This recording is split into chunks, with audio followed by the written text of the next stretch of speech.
से सभी विद्यार्थियों का हार्दिक स्वागत। विद्यार्थियों, अनुक्रम व श्रेणी के अंदर आज हम बात करेंगे गुणोत्तर माध्य की।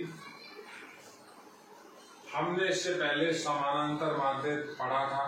समानांतर माध्य के लिए सूत्र स्थापित किया था। दो संख्याओं के मध्य एक समानांतर माध्य व दो संख्याओं के मध्य n समानांतर माध्य भी हमने देखे थे। इसी प्रकार से गुणोत्तर माध्य दो प्रकार से पढ़ेंगे। दो संख्याओं के मध्य एक गुणोत्तर माध्य व दो संख्याओं के मध्य n गुणोत्तर माध्य। देखिए, इससे पहले मैं आपको थोड़ा सा समानांतर माध्य से परिचित करा देता हूं दोबारा। कारण क्या है, जो हम क्वेश्चन करेंगे, जो भी आपकी बुक के रिलेटेड क्वेश्चन है, उसके अंदर समानांतर माध्य और गुणोत्तर माध्य दोनों एक साथ हैं। तो देखिए, आपको एएम के अंदर इस तरह से बताया था, समानांतर माध्य कोई भी दो संख्याएं हों, उनके मध्य कोई भी दो संख्याओं के मध्य हम जितनी भी संख्या प्रविष्ट कराते हैं, मान लेता हूं मैं स्मॉल ए व स्मॉल बी के मध्य 20 संख्या मैंने इसके अंदर प्रविष्ट करा दी, A1 से लेकर A20 तक। अब कुल संख्या कितनी हो गई आपकी? 20। तो ये आपने एंटर कराई, एक एरी 2, तो n का मान हमारे पास 22 हो गया। अब प्रविष्ट कराने के बाद यदि ये जो अनुक्रम है, अगर तो ये AP बन जाता है, तो ये जितनी भी संख्या आपने इंसर्ट की है, प्रविष्ट कराई है, इनको हम समानांतर माध्य कहते हैं, A का व B का। इसको हमने डिटेल से पढ़ा था। इसी के बेस पर इसी तरह से हम आप बात करेंगे गुणोत्तर माध्य की। तो गुणोत्तर माध्य क्या होता है? वही की वही डेफिनेशन। यदि दो संख्याओं के मध्य कोई भी दो संख्याएं हैं, दो संख्याओं के मध्य एक या एक से अधिक, एक या एक से अधिक, कम से कम एक तो रखनी पड़ेगी, या कितनी भी संख्याएं रखनी, संख्याओं को प्रविष्ट या रखने पर, प्रविष्ट करने पर जो प्राप्त अनुक्रम यदि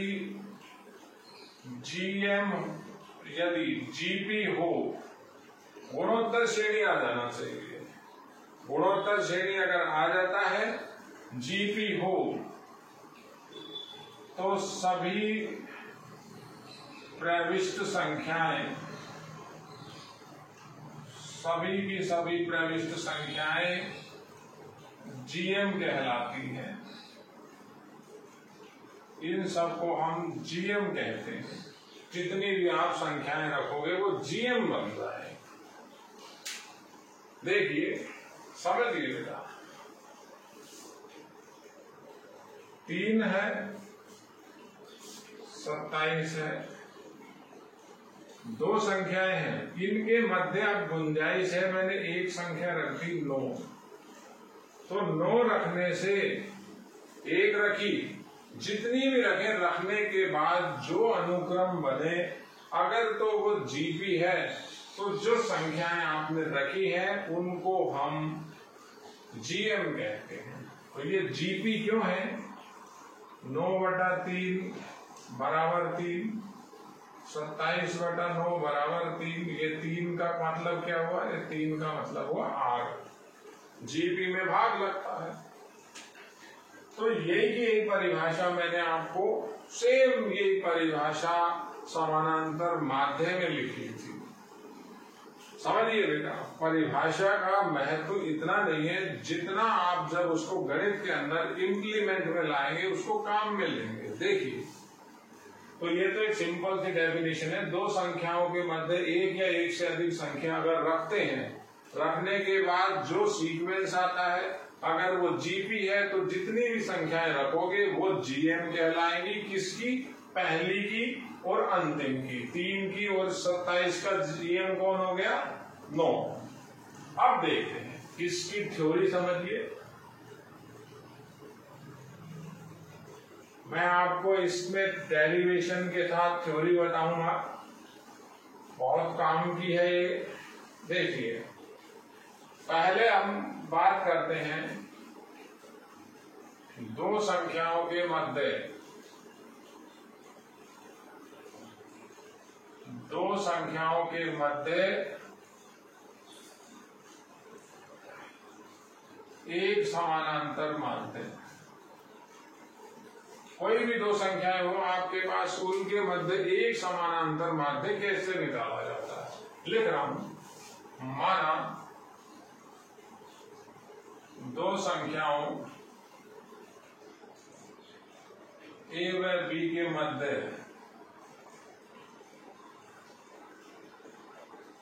एक गुणोत्तर माध्य, एक गुणोत्तर माध्य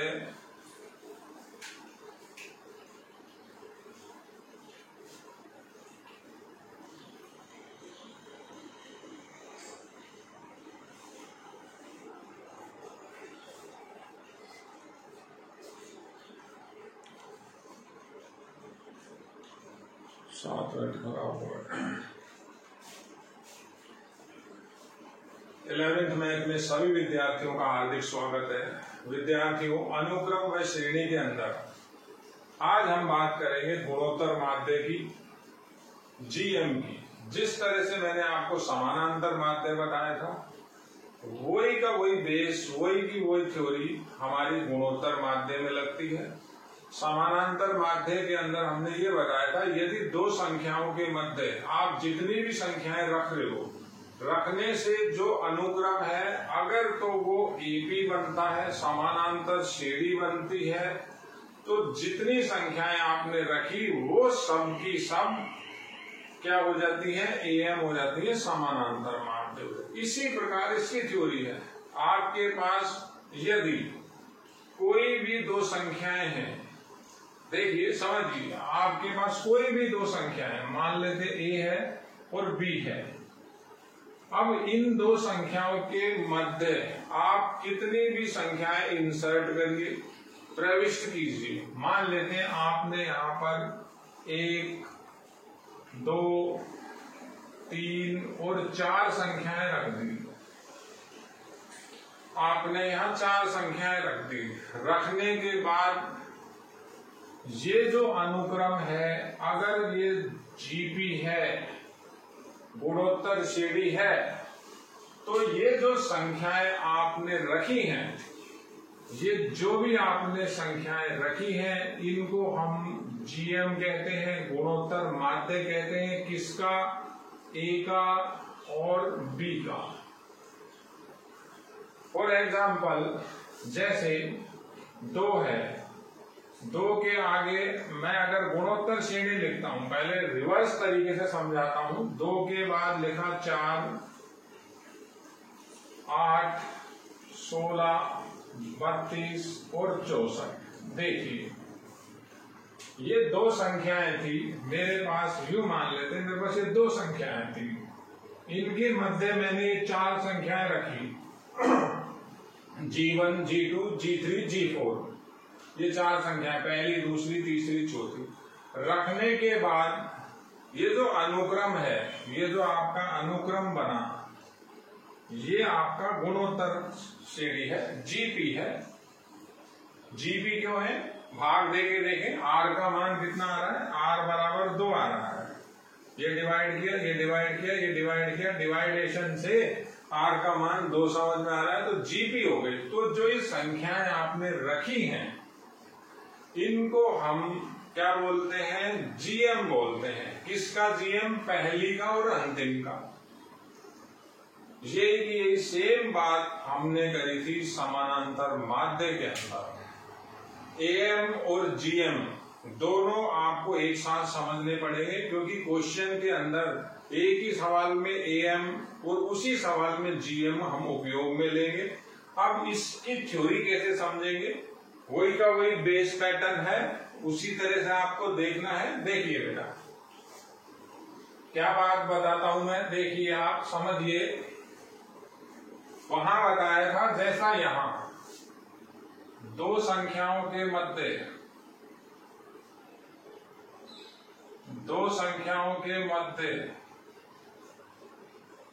एक जीएम, पहले दो संख्याओं के मध्य एक जीएम की कैलकुलेशन करते हैं। मान लेते हैं, माना दो संख्याएं, कोई सी भी दो संख्याएं ले लीजिए, ए व बी हैं।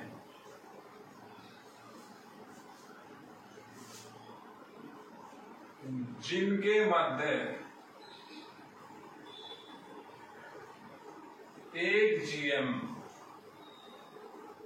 कैपिटल जी ही मान लेते हैं, जिनके मध्य एक जीएम कैपिटल जी है, तो क्या हो जाएगा, ए कोमा जी कोमा बी एक गुणोत्तर श्रेणी हो जाएगी।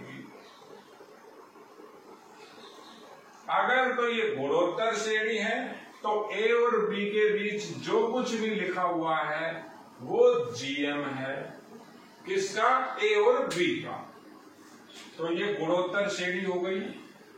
आप इसी वीडियो के साथ, जब मैंने आपको वो वीडियो भी देखी है जिसमें हमने समानांतर माध्य पढ़ाया है, तो दोनों चीजें सेम हैं। वहां हमने एपी की बात करी थी, यहां हम जीपी की बात करें, इतना सा फर्क है। तो एक गुणोत्तर श्रेणी हो गई। गुणोत्तर श्रेणी हो गई तो जी में अगर ए का भाग दूंगा, जी यानी T2 में T1 का भाग दूंगा तो आर आएगा,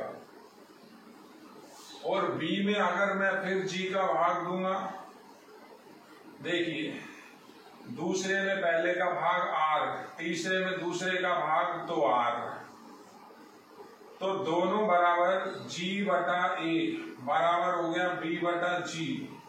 ये इधर गुणा हुआ, जी स्क्वायर का मान ए बी आ गया, ये संबंध बन गया। यानी गुणोत्तर माध्य आ गया plus minus under root A B. इनमें से आप किसी भी एक को याद करिए। और मैं ये कहता हूं, याद बात की बात समझिए, बिल्कुल सिंपल है। अब एक बार दो संख्याओं के मध्य एक समानांतर माध्य कैसे बनाया था, देखिए ए कैपिटल ए बी, ये दो संख्याओं के मध्य अगर मैंने एक समानांतर माध्य रखा तो ये जो अनुक्रम आया ये अब एपी है। ये जीपी की बात हो रही है, ब्लैक पेन से एपी की बात कर रहा हूं। एपी बन गया, ये क्या है, समानांतर माध्य। तो ए माइनस स्मॉल ए किया तो डी आया। देखिए T2 माइनस T1 करेंगे डी आएगा, T3 माइनस T2 करेंगे फिर डी आएगा। दोनों डी वहां बराबर किए थे,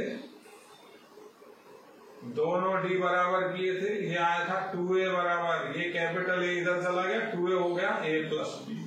वहां एक संबंध ये बना था, या a का मान हम लिख लें तो a प्लस बी बटा 2। देखिए ये उन्हीं दो संख्याओं का गुणोत्तर माध्य है, ये उन्हीं दो संख्याओं का समानांतर माध्य है।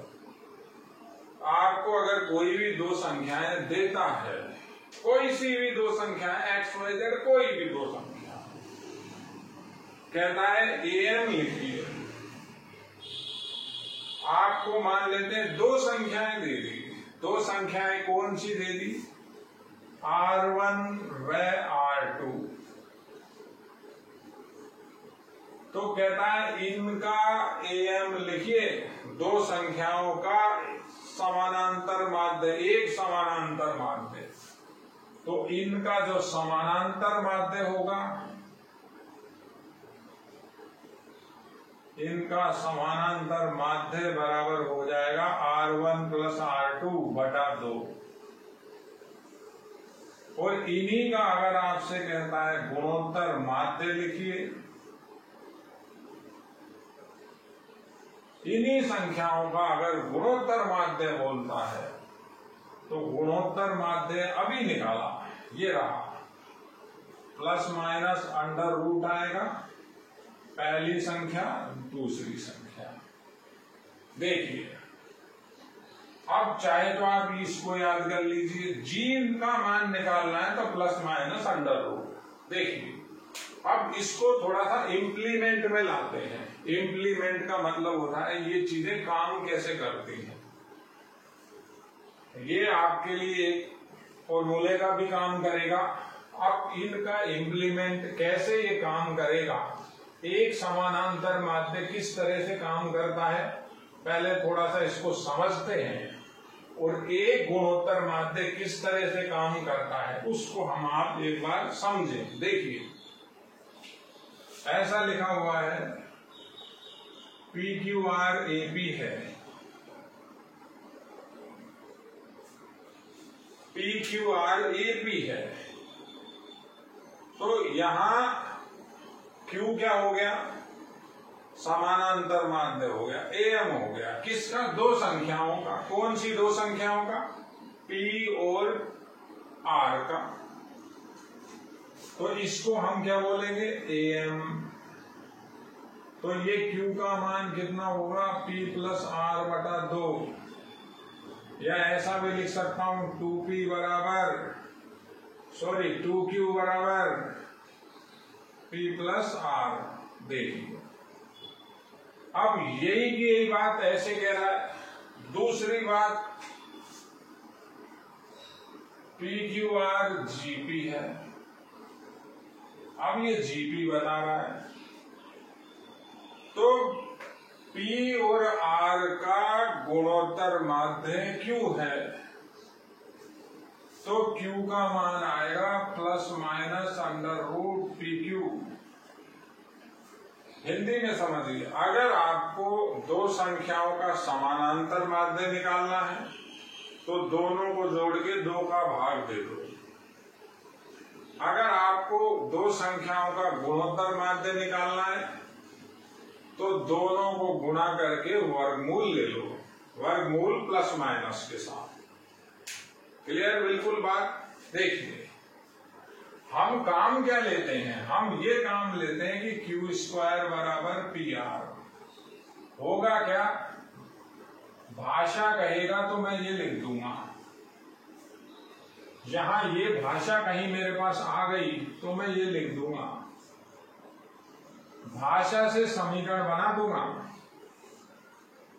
देखिए भाषा से समीकरण बनाते हैं। इसी पे आधारित पहले एक छोटा सा क्वेश्चन देखते हैं, क्योंकि क्या है, थ्योरी को समझने के साथ साथ क्वेश्चन भी समझ में आना बहुत जरूरी है।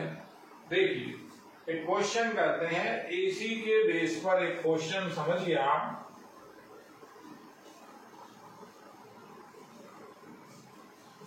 GM की बात चल रही है, उसमें अब AM भी आएगा। क्वेश्चन ही ऐसे हैं आपके, क्वेश्चन लिख रहा हूं, यदि द्विघात समीकरण के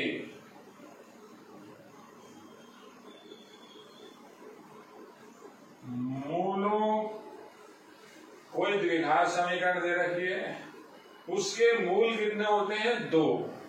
अब ऐसा तो बताएगा नहीं कि 2 मूल हैं कि 5 मूल हैं, गलत। द्विघात समीकरण है, उसके मूल यानी हल, मूलों का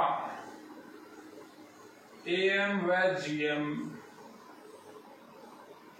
क्रमशः, कोई द्विघात समीकरण है, उसके मूलों का AM व GM क्रमशः 5 व 8 है,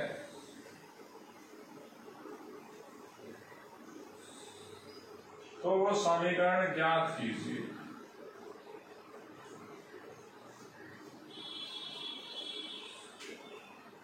मूलों का समानांतर माध्य, पहले मूल मानते हैं, कोई तो नाम होगा मूलों का, ऐसा आपने मान रखा है। हल कर रहा हूं, माना मूल अल्फा व बीटा है, 2 मूल होते हैं, तो मूलों का समानांतर माध्य ये दो संख्याओं का समानांतर माध्य यानी AM लिखें, मूलों का समानांतर माध्य बराबर में दे रखा है 5।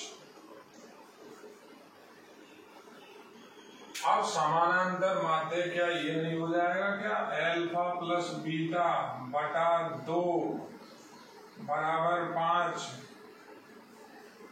होगा। फिर लिख रहा हूं मूलों का गुणोत्तर माध्य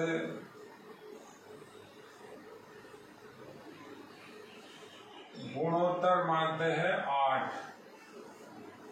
मूल कौन कौन से? अल्फा व बीटा। दो संख्याओं का गुणोत्तर माध्य अभी बताया था, देखिए under root plus minus alpha beta बराबर है 8।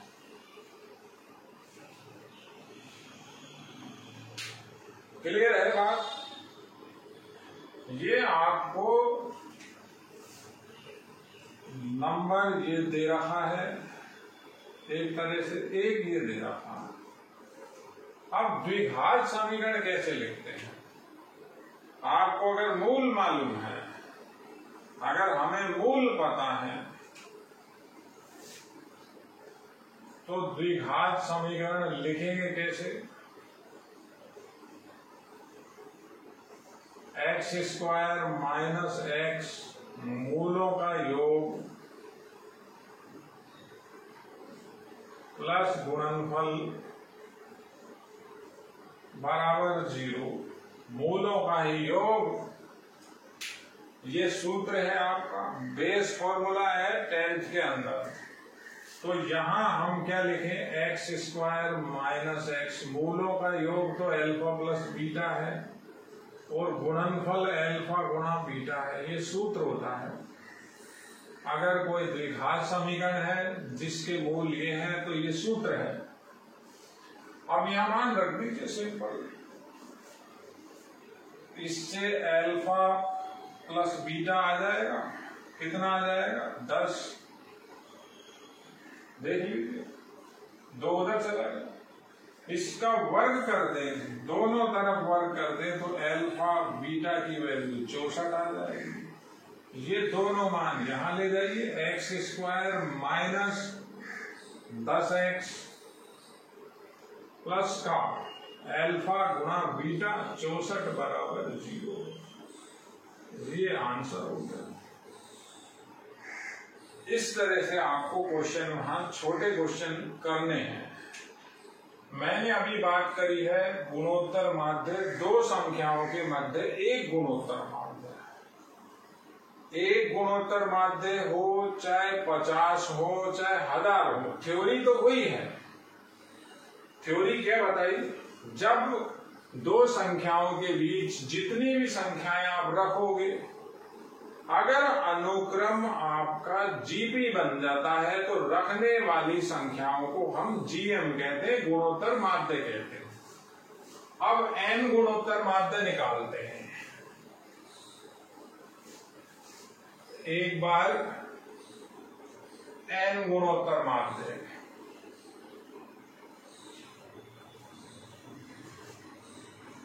बहुत शानदार टॉपिक है। देखिए, दो संख्याओं के मध्य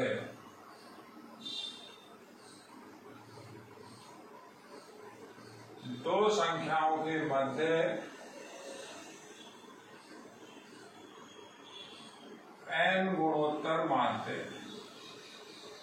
कैसे निकालेंगे? दो संख्याओं के मध्य एन गुणोत्तर माध्य, जैसे हमने दो संख्याओं के मध्य एन समानांतर माध्य निकाले। आप वो वीडियो भी देखिए। लिख रहा हूं, माना ए व बी के मध्य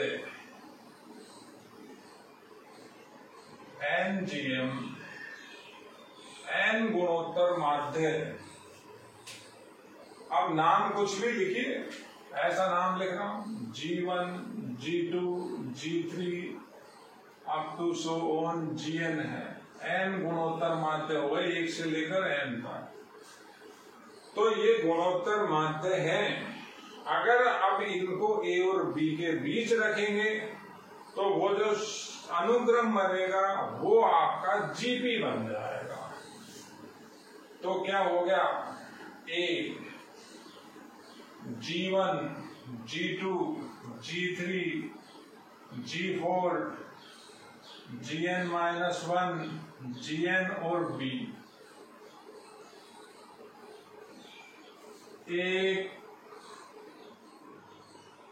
Gp है। अब ये Gp बन गया, समझ लीजिएगा। ये T2 है, ये T3 है, ये T4 है, ये T5 है, ये कौन सा स्टेप है, ये Tn है, ये Tn+1 है और इसको बोलते हैं Tn+2।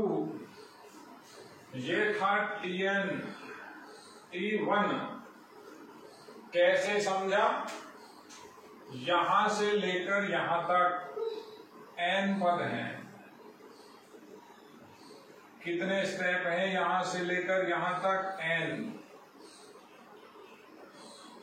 ये रहे, एक ये रहा, एक ये रहा, n+2 हो गया। मैंने आपको ऐसा ही am के अंदर बताया था जब n am निकाले थे। तो अब G1 का मान क्या आएगा, G1 का मान आएगा प्रथम पद गुणा R, G2 आएगा AR², G3 आएगा AR3, G3 चौथा है, G1 दूसरा है, G2 तीसरा है, G3 चौथा है। तो R की पावर 1 कम हो रही है। फॉर्मूला क्या है,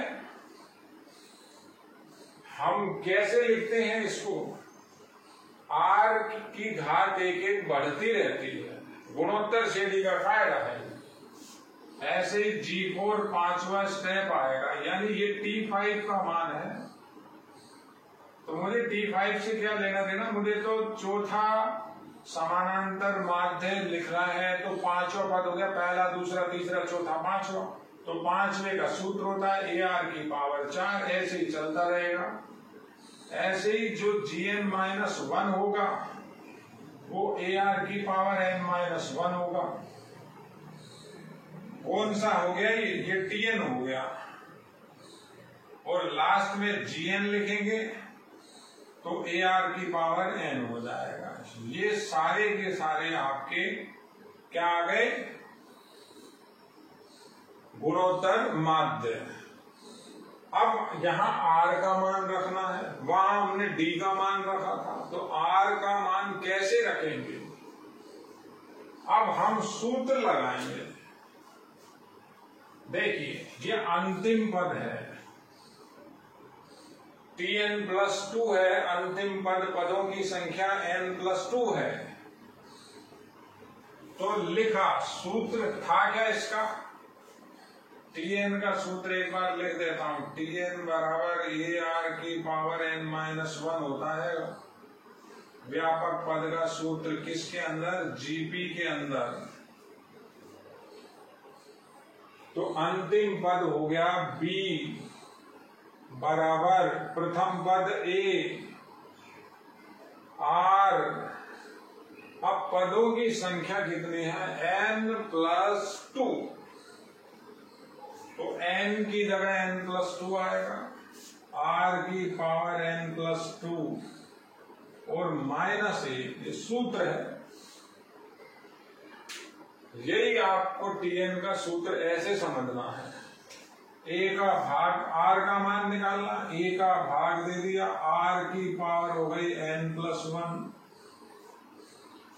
अब जब पावर इधर से इधर जाती है तो 1/, में चली जाती है।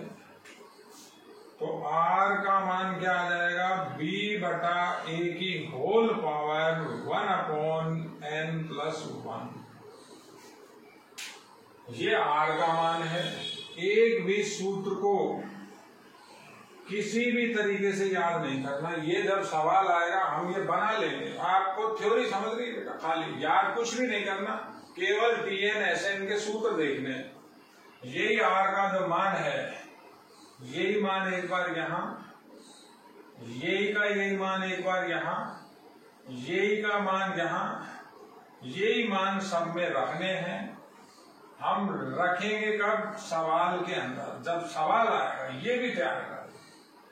ये है दो संख्याओं के मध्य n गुणोत्तर माध्य।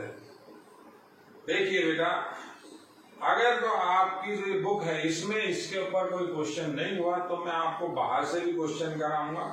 कल हम n गुणोत्तर माध्य के ऊपर आधारित कोई ना कोई क्वेश्चन करेंगे। समझिए। धन्यवाद।